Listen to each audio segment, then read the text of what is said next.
Hankering for a white salsify breakfast. And look, I have lots of them. Hollowed the middle out of this garden bed here at camp, and I dug these white birch bark segments out of it. I originally used those to mute the weeds, but I had no idea I had this from like about there all the way to there. Well, I still grew crops over the top of that white birch bark.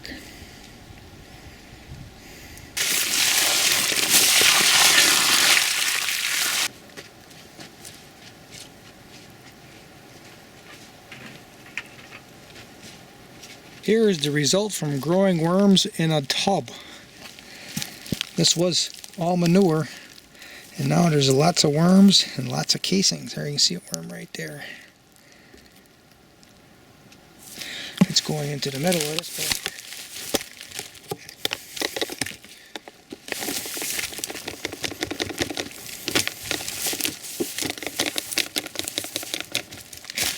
Here's the compost that I made earlier this spring.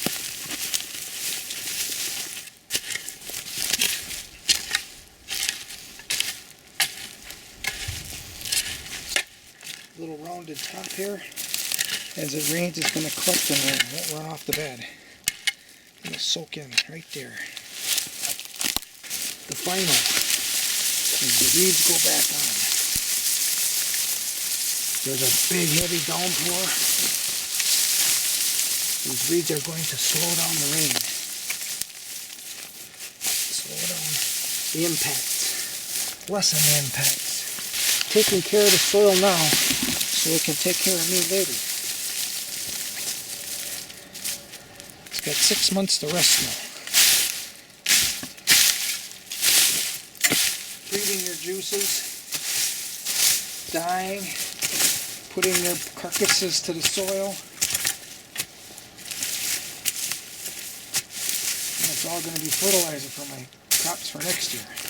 Which here is, I'm going to plant a Three Sisters garden.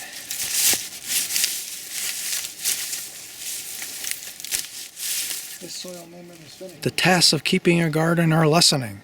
Now that late fall has arrived and the plants are being harvested. Take a gander at this wonderful looking garden bed. Complete with worm and compost amendments. This is going to be Upper Peninsula of Michigan commercial grade garlic. Planting it next week. She's looking at me. Not a care in the world. You know, I can get my bow out and put an arrow in you. She doesn't care. There's one right there. There he goes.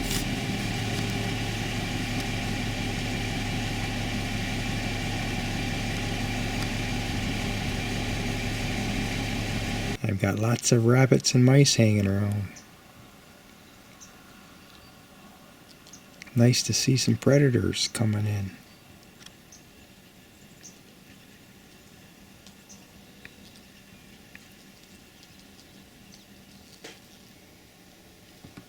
Ooh, he caught something. Look at that.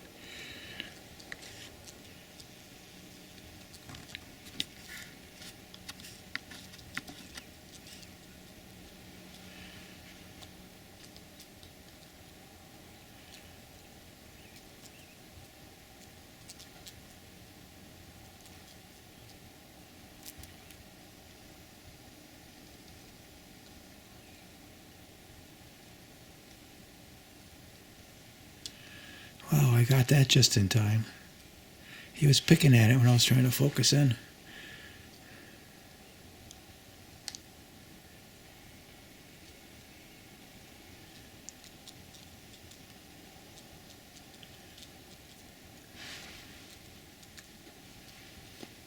He's cleaning his beak.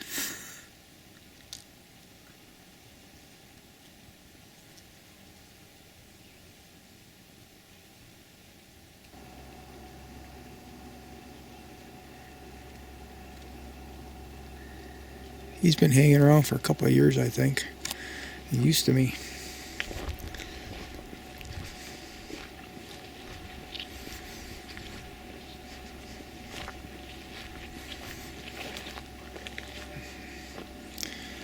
Oh, he's still not looking at me.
No.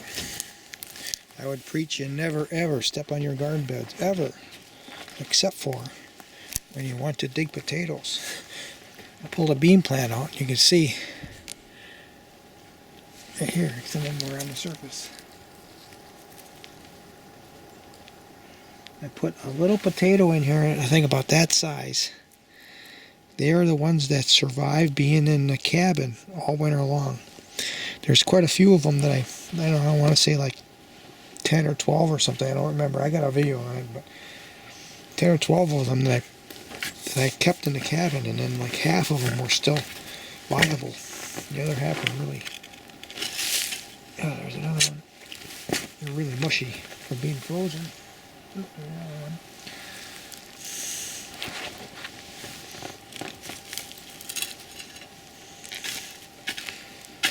So I highly prize these potatoes right here. There's another one right there. That's a nicer size one.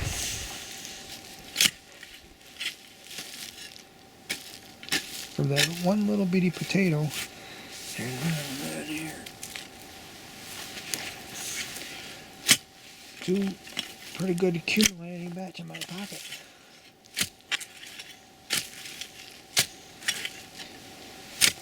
I was wondering how I was going to find them because I planted them in here underneath the beans. There's another one.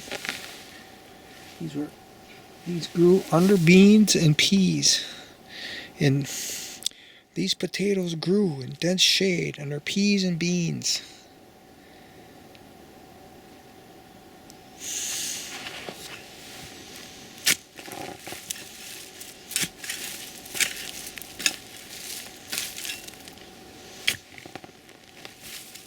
Oh, look at that. Holy cow. These roots really spread out. Holy cow, look at. Jeez. I better dig this whole bed up. It's got all these bean roots and pea roots in with them.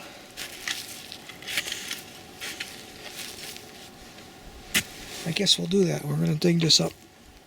And we'll weed it right away too.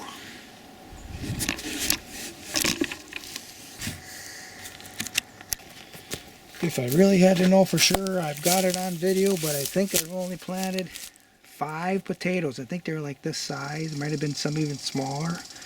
In this bed with peas and beans. And the peas and beans just totally shaded these guys as they grew. And look, I still got this harvest. 7, 10.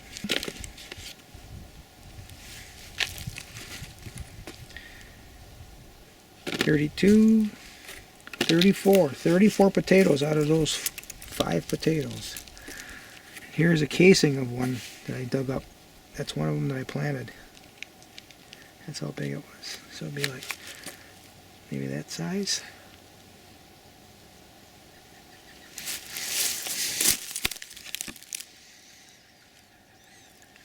That's the casing that I dug up from a potato that I planted.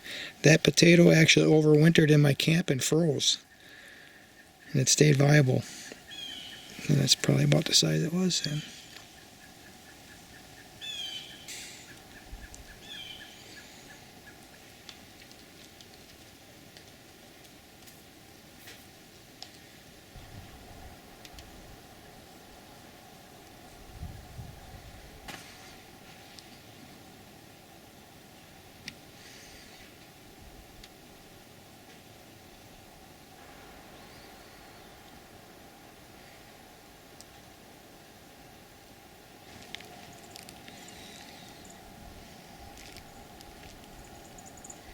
This garden is 5 of my paces long. And I harvested peas and beans and potatoes out of it. And there's still a radish that's growing. We'll let it continue to bulb up. You can see the roots of the beans and the peas. I'm going to be bringing up some worm casings and compost, and I'm going to add it to this bed. Not that it needs it, but I'm adding it anyway.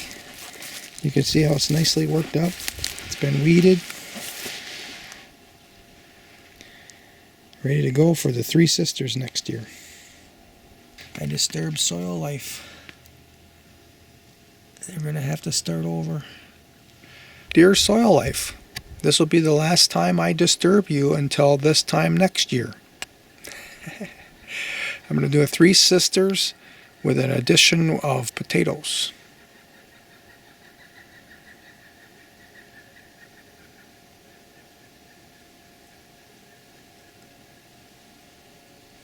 pleated woodpecker.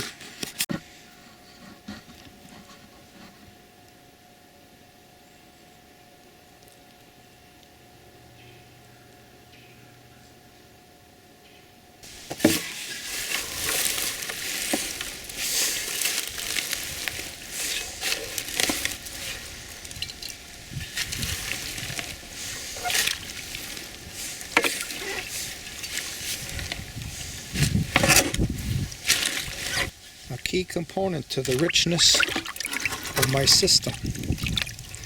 That right there is ferment fertilizer, made from all types of weeds and the remains of plants that I grew to eat. Look at that. Now I pour this on my garden beds.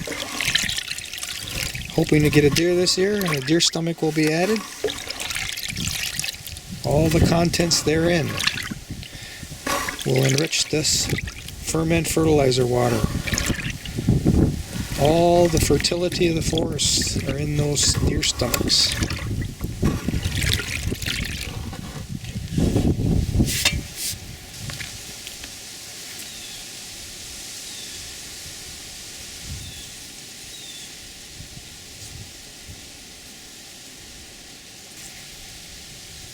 When I say someone is dumber than a box of rocks,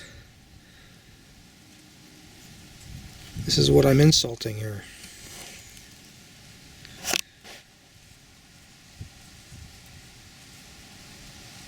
The frost killed them off before they could mature.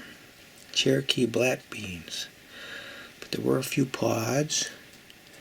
These are a little better. And then these here I think will germinate.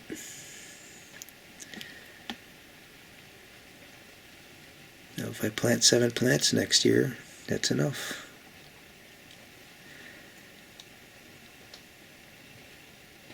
I'm selecting for early maturity. The immatures in this peanut jar. We'll be back for 3-4 days. It'll be fermenting by then. Purple Peruvian potatoes.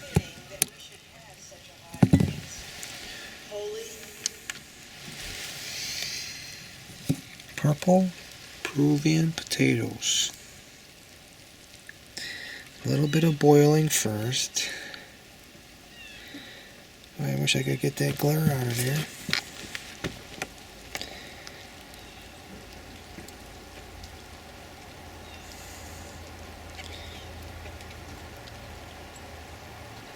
Purple Peruvian potatoes.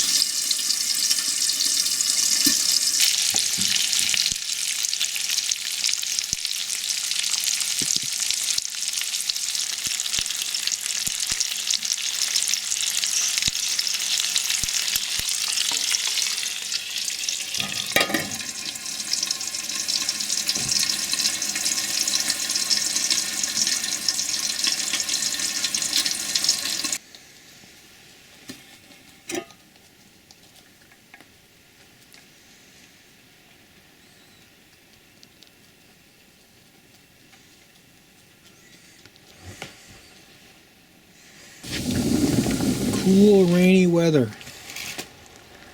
Finally it arrives. First week in November.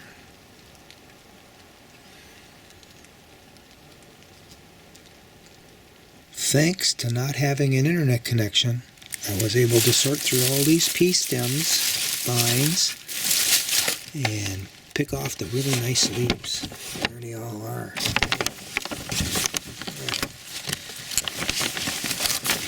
And you have